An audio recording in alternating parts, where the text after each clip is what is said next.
All right, with us in the studio, and we're going to be talking to Chris Wilder throughout the program. Chris, how are you, buddy? Well, Michael, I'm a little tired today. Well, it was a rhetorical question, but thanks for sharing that with us. Well, I thought you cared. I do. I've been dog sitting since early this morning, and you'd think it would be easy. Does that hurt your legs? No.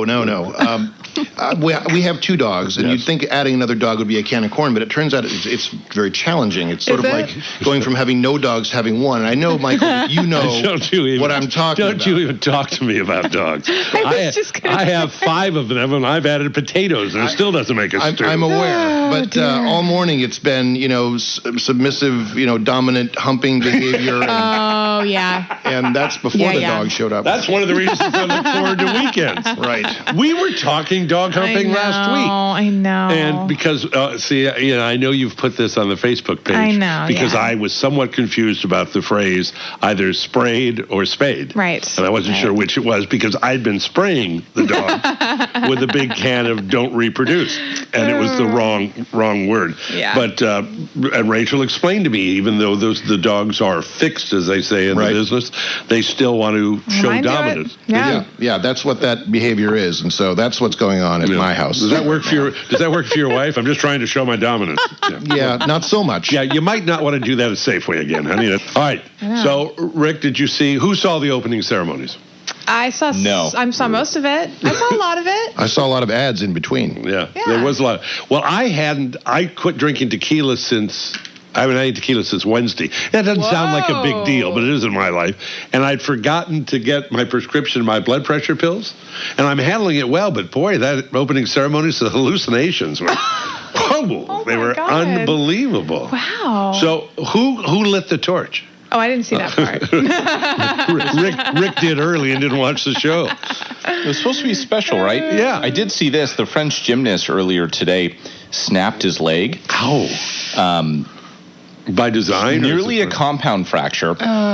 He was a vaulter. Yeah. I'm showing it now to Chris and Rachel. We'll put this on our Facebook page. I didn't come all the way down here for this. Okay, here we go. Oh, no. No, okay, so now... We'll put this up. He's running, he's jumping, and he's... Okay, I guess that tells you how it went. Horrible.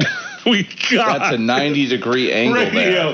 The radio's finest hour. Anywhere. Ladies and gentlemen, don't go to your computer and look for that. Don't do You almost it. had to hit the bleep button on me. That was really Because scary. once you see something, you can't unsee it. That freaked me out. I'll link this to Rachel, and she can put it on Facebook page. I was taping the opening ceremony, and don't make fun of me, Chris. You forgot to do that. But the tape, or whatever it is that it does, stopped just before the torch came in. Oh, no. And I thought it was going to be Pele because I don't know the second most famous Brazilian sports person. Right. I don't know who would know that, but apparently Pele may have been ill. So do you guys know who it was? I don't know. I'll be able to find out. I don't know. I'll find out for you.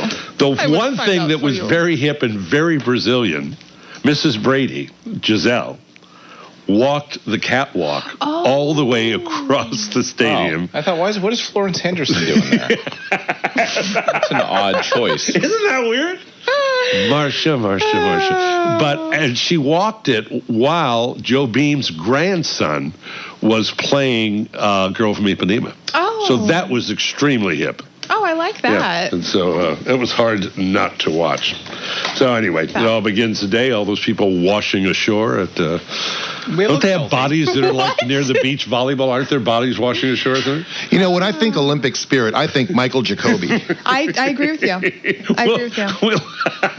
We've got... there's a coup going on somewhere in Central Africa. We'll put that on our Facebook page. It's kind of a cool assassination, but we'll keep you up to date on all those things. Opinions expressed in the following sponsored program are not necessarily those of KSCO Radio, its staff, management, or advertisers. If something is said with which you disagree, please call us during the program in order to help us balance comment.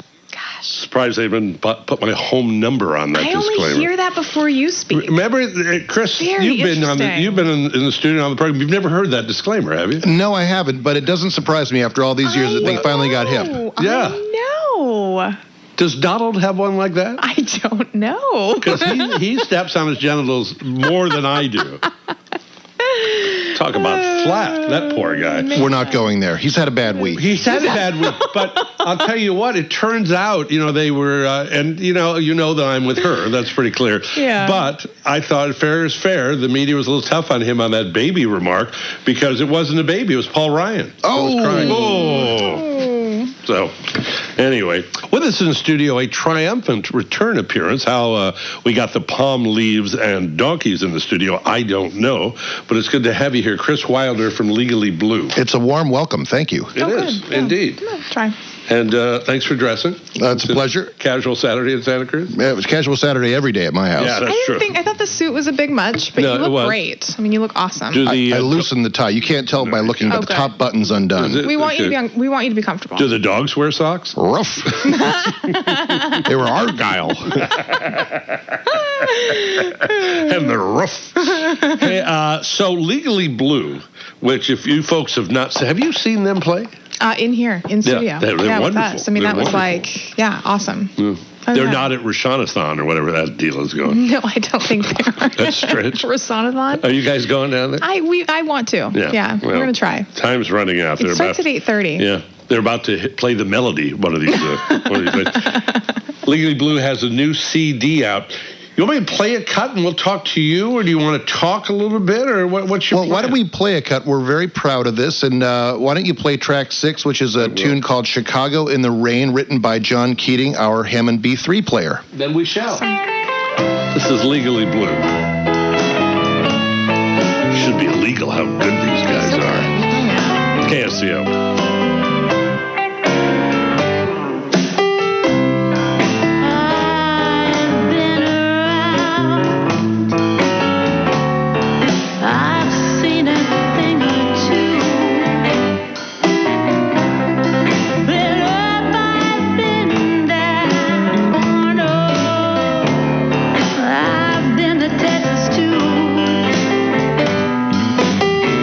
I've been so far down.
terrific band and a tune called Rain in Chicago. Very close.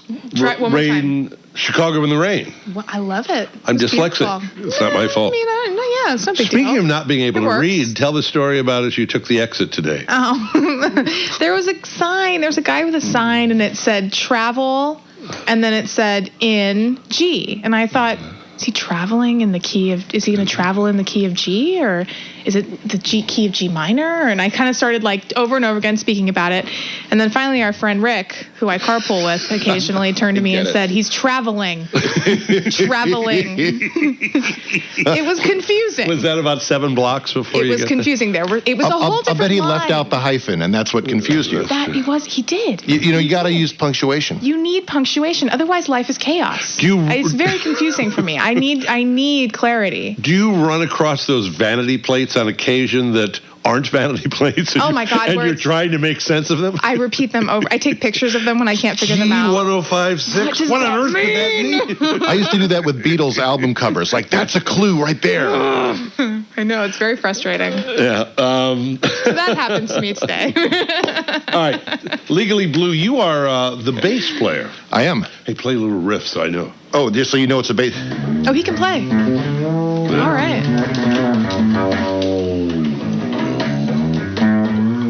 Nice.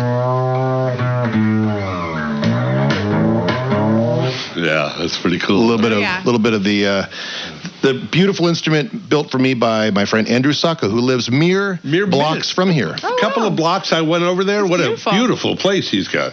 He wasn't home, was he? No. He didn't have as many instruments now as when I got there. No.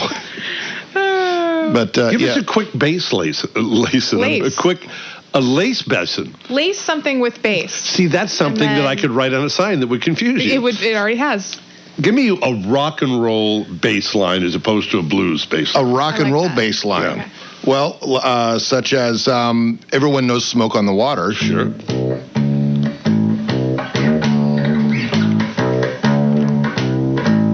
And you can do that literally with one finger and one string, which is why a lot of people pick up the bass first and then they figure out guitar later, because bass is one note at a time mostly. And you can pick it up and, well, you heard the joke, right? No, the kid wants he says, "Dad, I want bass lessons." So his dad pays for it. He comes home the first day and the dad says, "Well, what'd you learn?" He goes, "I learned C."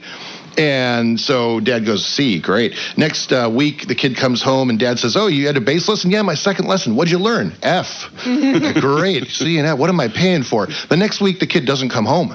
And it's 2:00 in the morning. The parents are terrified. Finally, the kid walks in. Dad says, "Where the heck have you been?" He goes, "Oh, I forgot to tell you. I had a gig." That's good.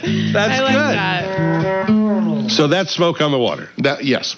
All right, now and I know you hate doing this, but give me a little Motown riff. Ooh.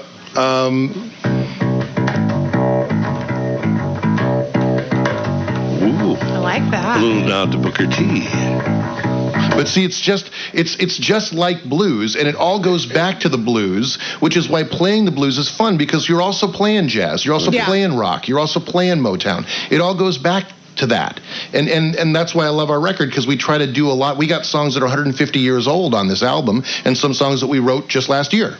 And it all falls into the same, very basic genre of American unique art form. And I like that. It's a ball. So you say when many guitar players begin, they take up the bass because it's just a couple of strings, or it's very simple to play. Sometimes, or they find the guitar is too tough, and then they gravitate the bass for that reason. Then once you start playing the bass, you realize, oh, it's not tough. Yeah. There's a lot to it. And the trick is, and I've worked really hard to do this, just try to lock in with the drummer and really think of the two of you as sort of one instrument, not just two. I think that builds on itself very well. I was a piano player, and so when we would do like 12-bar blues stuff, I would always kind of wait for the drummer and the bass player to get their thing going on, because and I was going to ask you, is the walking bass mostly associated with blues? Is that?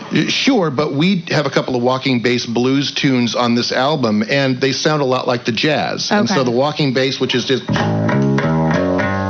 Right. And then once you learn that form, you can start picking out all the notes in the middle and start getting outside, and that's where blues becomes jazz.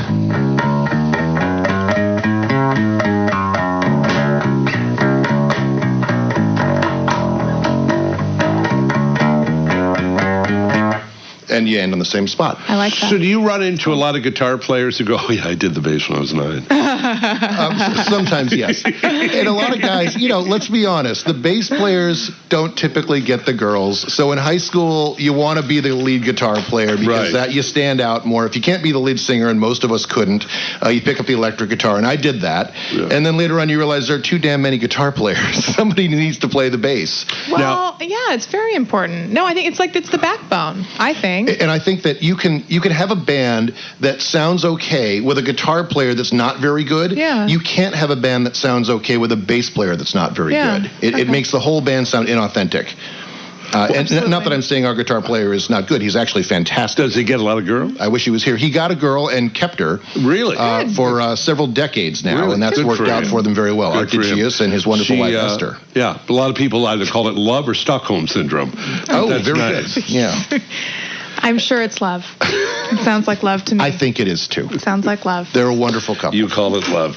Legally Blue, how did you guys get together? Gosh, 6 years ago, and it was really Art DeGius, our guitar player, who said, I'm trying to build a music room in my house, and at the time I was the chairman of San Jose Jazz, the jazz festival, which is coming up next weekend in San Jose, and he said, what equipment should I buy so that cats could show up and just jam? And so we gave him some advice, and after a while he said, come on over and kick the tires, and almost all of us who are in Legally Blue now showed up. And we figured we would just jam and that would be the end of it. Turned out we just clicked and we said, we ought to do this. Yeah, it's fun. And it has been it's been a fun. It's been a kick to put the whole deal together. And I guess the success, and you guys are enjoying a lot of success, is kind of just a little bit of frosting. Yeah, we don't do this for money. In fact, what we try to do is build in charity components to whatever we do. Welcome to raising the standard. There we go. Our album release gig in Sunnyvale, which is happening on the 20th, we're doing that as a benefit for City Year, which is a wonderful AmeriCorps program. I actually used to run it 15 years ago, and Art is a major benefactor of it. And we thought, let's spread the word. Let's shine a light on this great, wonderful mentoring program and release our album at the same time. It's great. Can you stick around a couple minutes? You betcha. The name of the CD is called What You Waiting For?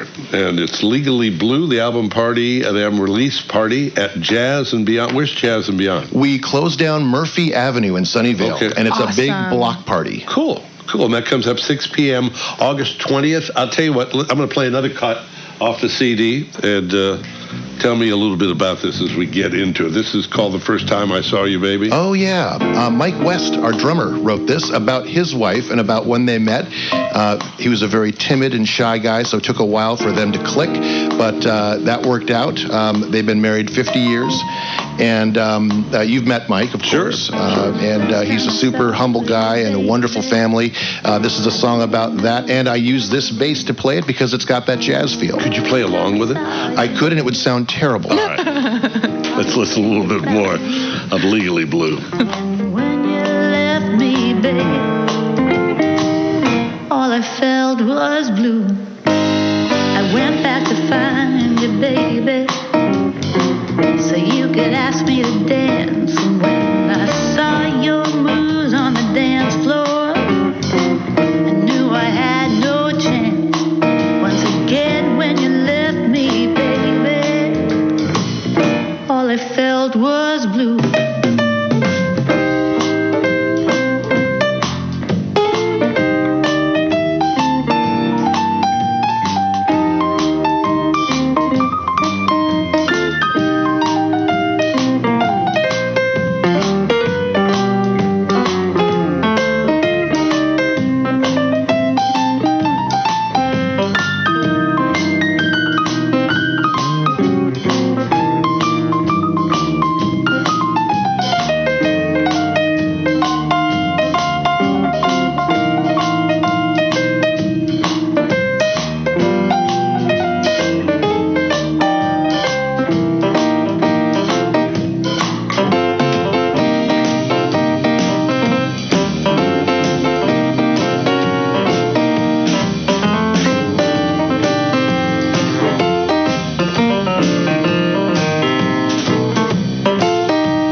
the little taste of Legally Blue. And first time I saw you, baby, that was written by Mike West, our drummer.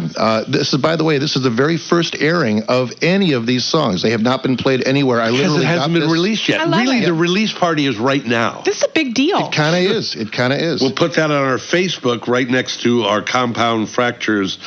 We're gonna separate them a little We're bit. going to separate a little Yeah, bit? we're Our gonna tribute to separate 'em. those kind of things? This All right. we're gonna make this. Yeah. Okay. I'm number proud one. to help be the antidote to Jacoby's Olympic spirit. A little later on, we'll have a film of the James Dean car crash. So we're really excited about what we can do and how to really Yeah. make social media special. Social media has been good with you. Yeah, you're good with that. has been very, very good to me. Yeah. You mentioned the point that you used to run San Jose Jazz, or you were... I was the chairman of their board, so didn't run it, but was proud to serve on their board and as chairman. And I haven't done that for a while, but I still am part of their organization. I love what San Jose Jazz does every year. Their Summerfest is coming up next weekend, and they've we never are been playing. real smart at scheduling. Well, actually, Outside Lands came much later, Okay. and Outside Lands decided they were going to do their festival in San Francisco the same weekend, year after year, as San Jose Jazz. This year, it is not happening. This year, Outside Lands is going on as we sit here and talk, and our jazz festival is next weekend. So you can do both. Good. Yeah, but San Jose has suddenly, I should say as of late, really become a hotspot for jazz. You guys have been around for years, but our buddy Steve and Stritch is becoming very happening. Yeah, club. the Borkenhagens have done something phenomenal, and I think they would even admit they did not expect the success that they've had with their wonderful venue and the acts that they've had. It's just been incredible. Anybody on the that map. opens a restaurant to begin with and expects success should have their head examined. Yeah. It's Right. You know, that's how you take a large fortune, make a small one. You open a restaurant. Right. Watch it dwindle away. But they're doing very well, and he's a regular guest on the program, and I know we'll be so excited when Rashamashan is over because we can't say it. We haven't been able to say it. try. I think it's I think it has to do with the Japanese monster film. That was pretty funny. So coming up August 20th. Now, that's an interesting deal because what they do on Murphy in Sunnyvale, they close the street. You were just telling us off air, and how do they work it? It's the coolest thing. The Downtown Association does this. It's run by a friend of mine named Joel Wyrick. You close down both ends of historic Murphy Avenue. They drop a bunch of tables in the middle. They build a big stage, and we literally have a block party. Wow. But what makes it cooler is that they put a menu in the middle of each table of all of the restaurants around. And if you've been on Murphy Avenue, you know it's all restaurants and bars and cool places. You can order a cocktail from one restaurant, an appetizer from another, a main course from another, and they bring it out to you. That's so cool. It's the neatest thing ever. That's so cool. And so you can get hundreds and hundreds of people on the street. There's plenty of room to dance, and my favorite part, the price is right. It's free. It is free. And incredible. You're going to do a full set there? We're going to do 2 full sets. Okay. We're releasing the album on that day, and the way we're going to work it is if you make a donation of any size to City Year, and City Year will be there so you can meet them and learn a bit more about their program. A donation of any size to City Year, you get the album for free. Perfect. And will you sign it? We will sign it. Would you sign it, Lou Gehrig? Yeah, because it'll make more money for you. The first album we released, the live album, recorded on Murphy, by the way, we had it treated in this plastic coating. We didn't know it at the time, You can't but sign you it. can't sign the Oh, no things. way. Everybody was asking us to sign the record with that. We should have thought this through. So this time instead, we printed it, and we have this really neat cover. I think it's cute, it's fun, it's hip, and love it. and we're going to deface it when people want us to sign it. The Tarragon is a restaurant on that street. Tony Billick, an old buddy of mine, that used to be a client of mine. Oh, very cool. And very quick story, he used to own the Kit Kat Club, No which is a kidding. strip club in Right. Sunnyvale, right? I wouldn't know. They were a client of mine. And they were buying, true story, they were buying radio. They were buying like 60-second commercials. And I said, why are you spending money for 60-second commercials? Here's the commercial, naked women. That's it. You don't need to do anything else. And so finally we came up and we would sponsor traffic reports. And the traffic report would start with, there got to be better rear ends to look at than the one in front of you. Oh, fantastic. Isn't that great? No, anyway. That is so All right. clever. I like you're- that. We're gonna throw I you know, out in I a know. minute. We're gonna throw you out in a minute. But Chris is always part of our beginning of the Jacoby. Absolutely. He and Oh, my yes. son Kennedy, which Yeah. a little protest today. They said they don't want to do it. No. for that. No, I didn't say that. What are you saying? I My said son doesn't Jacoby want- said, Yeah, he's well, I'm not doing really into it anymore. Yeah. And then Does he think the audience is into it? Right. I thought it was cool. It is cool. I think It's it's fun. cool. I We do a snap little it. guitar and bass duo of our national anthem. I'm going to get Yeah. Branford to show up one of these days. That might and be that'll better. throw you guys off. just might Could be- you just back him on a saxophone? That'll be a little intimidating, but you know what? I'll sign me up. I'll do it. You're in. Legally Blue, the album release party at Jazz and Beyond coming up Saturday, August 20th. If folks want to find out more, they go to your website, their website, our website, the Facebook page. Okay, yeah. Do they go to the gymnastics thing? What do they do? Olympic beekeeping. Olympic beaky. It's my favorite. Honey, don't. Oh, Oh. So what do they do? Go to yours? sure. Legallyblue.com. All right. And we have put them on our Facebook page as well, so you can like them from our Okay. Facebook page. And we have a Facebook page as well. And you play the Poorhouse a lot. I was just saying I want to mention all of our clients Oh, in yeah. one Oh, fell yeah. swoop. Yeah, Keep going. we love playing the Poorhouse. We don't play as often as we like. They get a lot of nationally known touring bands through, and frankly, we're kind of local, but we'd love to come back. Oh, All yeah. right. Are you going to come see Booker T this week in Moscow? Oh yeah, wouldn't miss it. There'll be something. Okay, speaking of the B3, tell me what I'm about to play. If you got track number 3, this is a song that you may recognize called Little by Little. This is our version of it. Chris Wilder, thank you, my friend. Thank you. Take care. You stay out all night till the break of day. Snap me up with everything I say. Little by little, oh, I'm losing you, I can see. Yeah. And bit by bit, your love is slipping away from me. Well, what you doing, baby? Don't you know it ain't right? I wonder what you're doing, and that it takes all night. Little by little, oh, I'm losing you, I can see, yeah. And bit by bit, your love is slipping away from me. Now I said, oh, oh, oh, oh. I said, oh, oh, oh, oh. I said, oh,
That is just another little taste of something you're going to want to take a full bite of. A little Legally Blue coming up on August 20th at Jazz and Beyond in Sunnyvale. It's going to be a special day. Get out there. 6 o'clock, check out our Facebook page, correct? Yeah, and Yeah. then we also have Legally Blues Facebook page up there Okay. too, so you can Good. like them. Good deal. Like us at facebook.com/RTSJazz.